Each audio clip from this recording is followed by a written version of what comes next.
welcome to the Psych and Business Podcast, where we highlight the integration of psychology and psychological principles into the world of business and organizations. I'm your host, Dr. Ernest Wayde.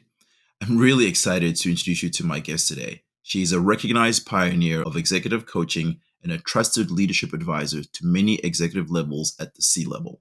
Her name is Dr.Karol Wasylyshyn. Dr. Wasylyshyn specializes in delivering customized leadership development services to senior business leaders.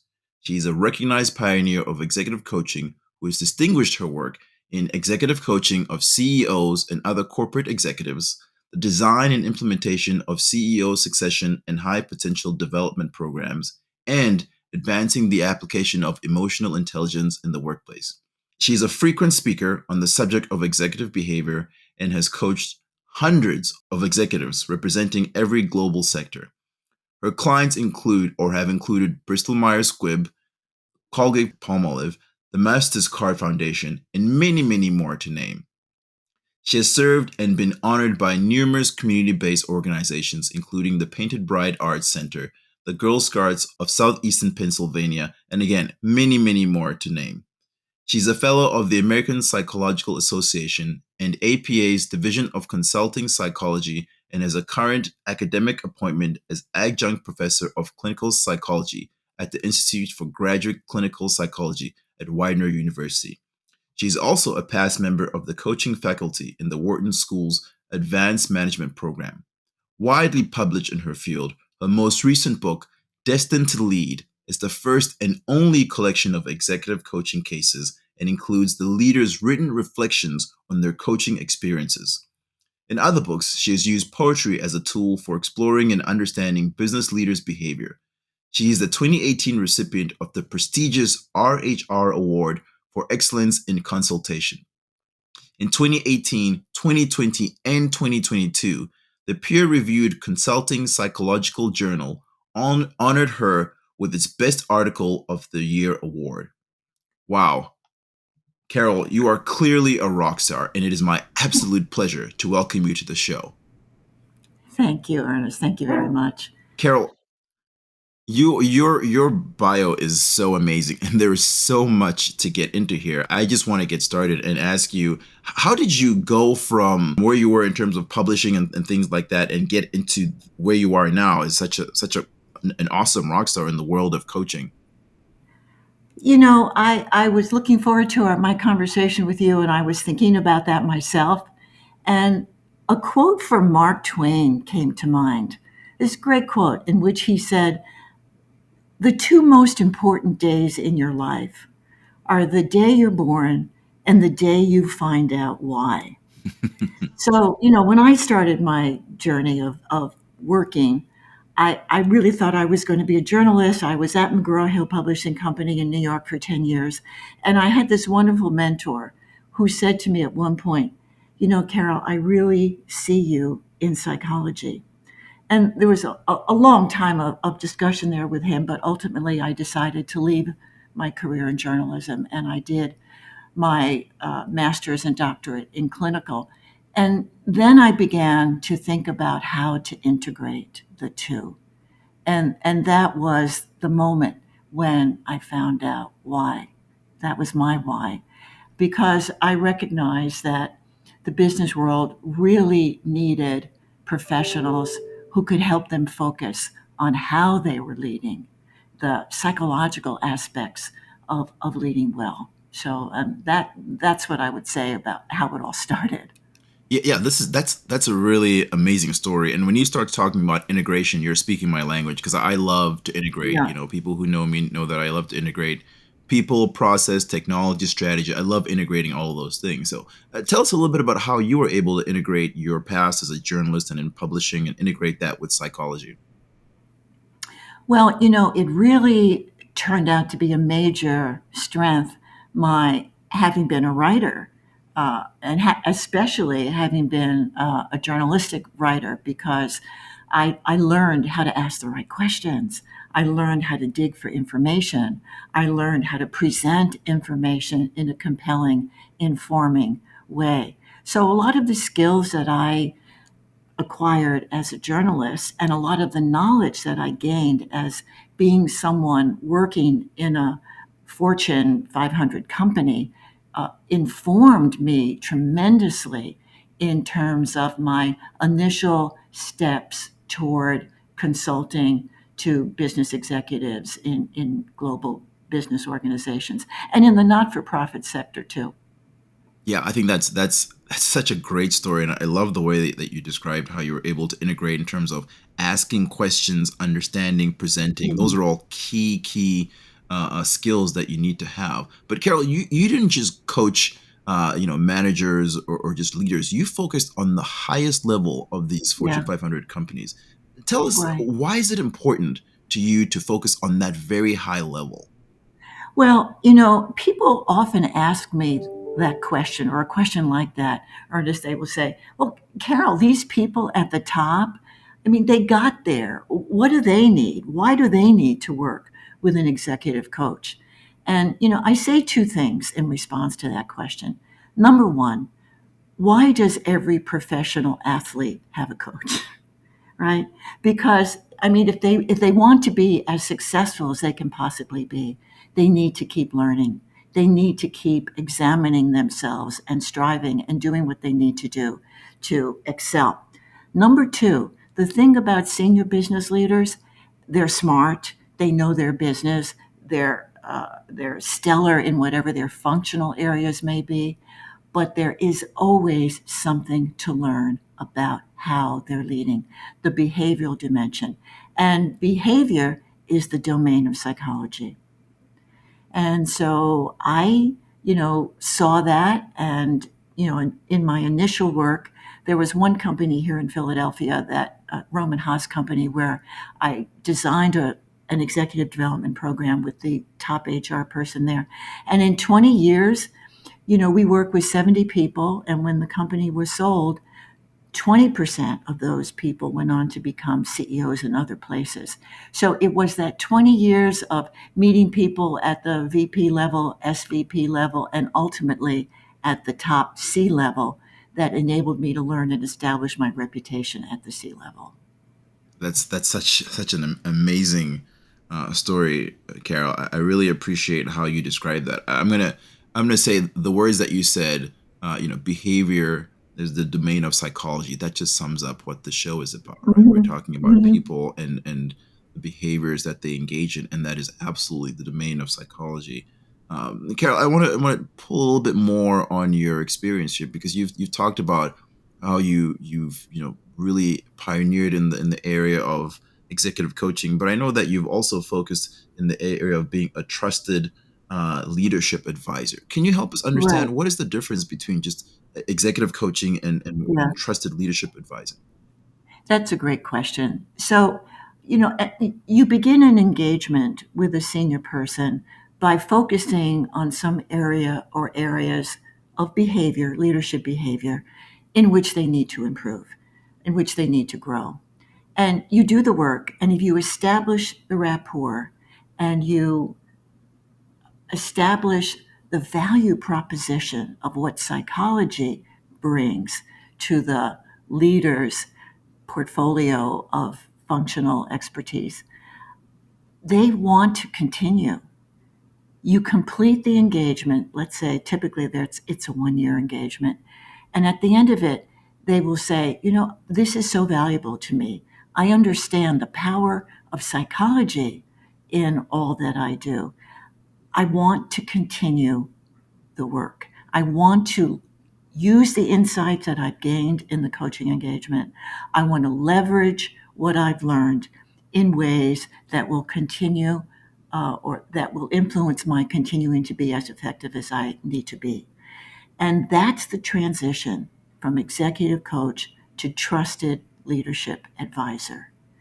You've built the trust in that first year of the engagement. You've established rapport with the senior leader, and they want you in the inner circle of people who will advise them on critical issues that will help accelerate the growth of their companies. Carol, you're hitting on all the things that I love here. You've brought up the value proposition of psychology, and this is one of the Mm, things that I think is so critical is, mm. just doing a better job of explaining the value proposition of psychology to leaders and to business in general. And I know that you've done that in your book Destined to Lead, especially because in this book you've also had the leaders reflect upon their coaching experience. Can you tell us a little bit about your book and that activity of having the leader reflect upon their experience? And if there's Right. any stories you can share, that'd be awesome. Well, um, I wanted the side by side reflections, not just my analysis of the case. I wanted the reader to be able to hear from the clients. And so we did that double blind. I did not see any of the reflections before I finished writing the case study. And they didn't see the case study before they wrote their reflections. And what I expected was not what happened. I expected that they were going to talk about, you know, the incredible insights they gained. They did. They did talk about that. But what they talked about the most in these reflections was the length of the relationship with the trusted leadership advisor.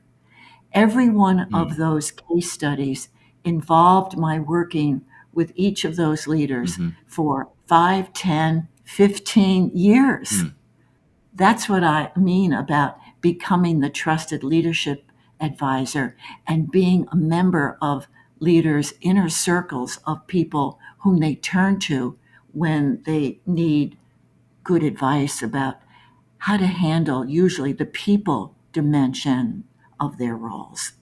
These senior people, they don't have they don't have many folks they can talk to, by the way. You reach the top there, and there's an expectation that you've evolved, you know what to do, you're going to be able to make the right decisions, you're so well informed. But, you're still human. You still have the kinds of mm-hmm, anxieties mm-hmm, and worries and concerns that the rest of us do. So to have a trusted leadership advisor where you can express that, where you have a safe place to deal with your anxiety and your fears and your concerns mm-hmm, is really part of that value proposition. And the other thing I want to say is, oftentimes people will joke, about psychologists and say, oh, well, you're just shrinking. And, in this work, we're not shrinks, we're expanders.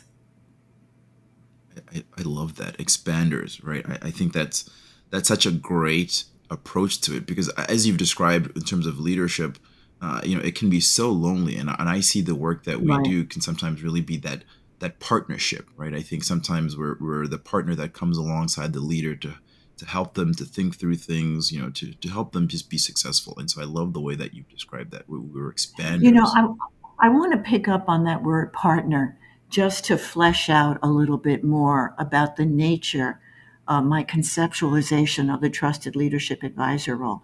You are working very intently with your C-level client. Mm-hmm, But to do this work really well, you also need to establish partnerships with that person's boss and with that person's top HR person, mm-hmm, because you want to have that flow of collateral information from the organization about your client. Now, being trained clinically, the really important point here as well is you know how to manage the boundaries of confidentiality. mm-hmm, mm-hmm, And I would say that's a really differentiating factor about working as a trusted leadership advisor in the way I do. I am listening and seeing and hearing my client, but I have also these collateral observations. So I have a clear picture of what's going on in the system, in the context, as well as what's going on within my client and how he or she is reacting and managing all of it. So you're really in their entire ecosystem in terms of their business, right? Yes, well said. Yep. Yeah. So I think that's the way to do the work. yeah, I think It's the that's most great, powerful way to do the work. because then you can really see what else is going on that may be impacting them, that may be affecting them, and so you can speak to those things as well. Exactly. Mm. Yeah, that's a great approach, Carol. I really like the way that you describe this, and I work similarly myself. When I work with leaders, I call it a partnership because I want to help them be successful and help their business be successful. So I absolutely agree with your approach here. Carol, I want to move on just to something else because I know that there's so much that you do. I want to touch on a few other things. The other thing that we talked about is that you do is succession planning. And help us Right. understand, why is that so important, and how does psychology or psychological principles play a role in that? So, the most important issue that any board of directors has to deal with is CEO succession. And how does psychology contribute to that? There's just one major point that I want to emphasize about that, Ernest, and that is they need to make certain that they are looking at the behavioral dimension. It's not, it's when they're trying to decide who would be the next best CEO of the company. They're assessing internal candidates. If they're lucky, they have a bench of internal candidates, and they're probably looking at external candidates. And in my experience, anybody can read a resume. You can look at the background of a person in terms of their work history. You can look at their pedigree in terms of their education, their technical knowledge, whatever it may be. But it's the behavioral dimension that will make the difference. I mean, we can pick up the Wall Street Journal on any given day and read stories about leaders who have failed. And when you read those stories, most of the time it is some misstep in terms of how they have led. And so, my major contribution in any CEO succession situation is really ensuring that the company has defined what it's going to take to choose someone who is going to continue to foster the kind of culture they want to have in the organization to accelerate growth, and how they're going to motivate and inspire the people to achieve whatever the strategic objectives may be. Yeah, so that really requires you to not only understand the organization, but you need to have a good understanding of the culture in the business that Right. you're working with, as well as understand, the kinds of people, the kinds of leaders that are going to be really helpful and effective in that setting. Exactly. It's the integration of IQ and EQ, Mm, that's the what and the how. that's Carol. You think we'd plan this? This is just such a great transition for me, because I really want to ask you about emotional intelligence and your focus of emotional intelligence in the workplace. Daniel Goleman wrote the first book, I think, in the late 1990s. And at the time, I was consulting to a global pharmaceutical company. And I called my HR partner there and I said, Tom, listen, we have to bring this, we have to embed this into the culture there. It took 20 years. I mean, they're there now, but, really, so Goleman started, his writing is kind of dense, though, and hard to identify the key factors. So when I teach and coach emotional intelligence, Hmm. I use the acronym SO SMART. Hmm. Hmm. SO stands for self observation, SM stands for self management, A stands for attunement, and in attunement, we have empathy, of course. And then the RT stands for relationship traction, not relating to people in just a transactional way, but in a visceral, relational, intimate, meaningful way. And I just think, especially in this 21st century Darwinian business atmosphere we're in, leaders who are mindful of emotional intelligence as a key dimension in their leadership are going to be more effective than those who are not. Hmm. Yeah, I completely agree with you. I think being aware not just of your own emotions and how it affects your behavior, but also others, right? Thinking about Exactly. the combination of those two is critical to how you respond, how you behave, and how effective and efficient the leader and their teams are. You know, one of my favorite stories about using emotional intelligence with a C-level client involved a brilliant R&D scientist in a pharmaceutical company who was trying to convince senior management about why they had to launch a certain drug. And he was at the CEO's final meeting where they were going to make that decision. And it didn't look like it was going to go that way. And he almost had one of his outbursts, my client, where he was going to say, He didn't, but where he was going to say, if you don't decide to launch this drug, you have SHIT for brains. He didn't say it because I had focused with him on the SM, the self management dimension of emotional intelligence. Mm-hmm. And the technique that I used was a Gestalt technique. So, again, drawing from psychology, and Mm-hmm. said, Bob, I want you to imagine that I am sitting next to you in these important meetings. I will hear and I will see how you behave. And because of the nature of our relationship, and frankly, he wanted to show me that he was a good student, a good client, he was able to manage himself Mm-hmm. appropriately. That's really cool. So that's the work that you'd done with him to help Yeah, them manage their own emotions was really helpful to them in not behaving poorly, right, in that yeah. moment. I mean, I had another client where if I go to the self observation of the self awareness dimension Mm-hmm. of EQ, who, because he had such an incredible sense of fairness about how to treat people, what was happening was he was keeping mediocre talent in critical roles for too long. And it was really getting in the way of his being the leader he needed to be. So after I'd taken his life history and I had some psychological measures that I'd use, I finally said to him in a meeting, I said, I know how you value fairness, and I understand surely how important fairness is. But what about fairness to your leadership team? What about fairness to the organization? If you're going to continue to keep people in roles in which they cannot perform well. And it was a turning point in terms of how he was thinking, how he was framing fairness. He stopped worrying about what would happen if he fired someone and thought instead about ensuring that he had the talent that he needed to achieve the objectives that were established, the business objectives. That's such a powerful story, Carol. Mm.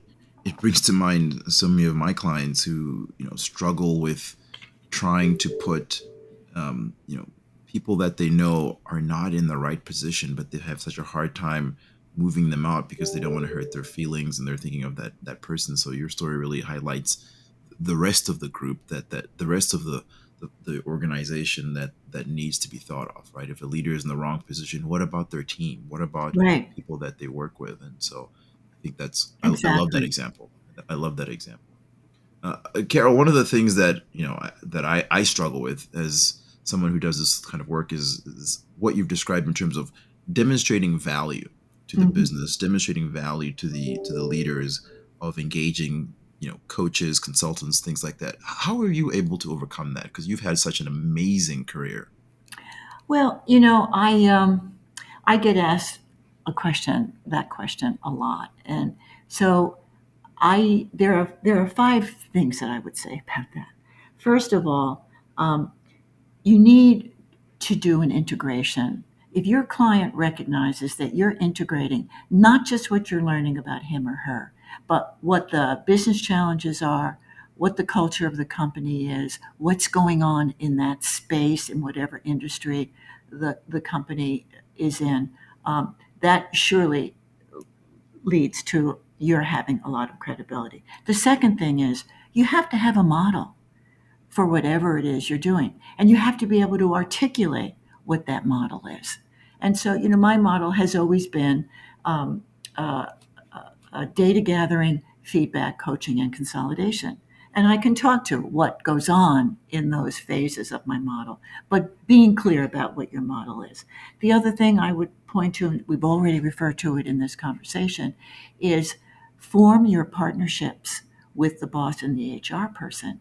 I mean, there are lots of people who do executive coaching who they talk to the organization at the beginning and maybe in the end, but there is nothing that happens in between. And if you don't form those partnerships, you really will not establish the kind of credibility that you're capable of establishing if you pay attention to that factor. And then empathy. I think empathy, of course, the coach or the TLA, trusted Mm-hmm. leadership advisor, being an empathic person who can establish that empathic resonance with the client is really Mm-hmm. important. And then finally, comfort with intimacy. So, if you're going to have really successful initial coaching engagements with your client and they ask you to continue, in my experience, Ernest, you're comfortable with that kind of intimacy. You're looking at your client in a holistic way.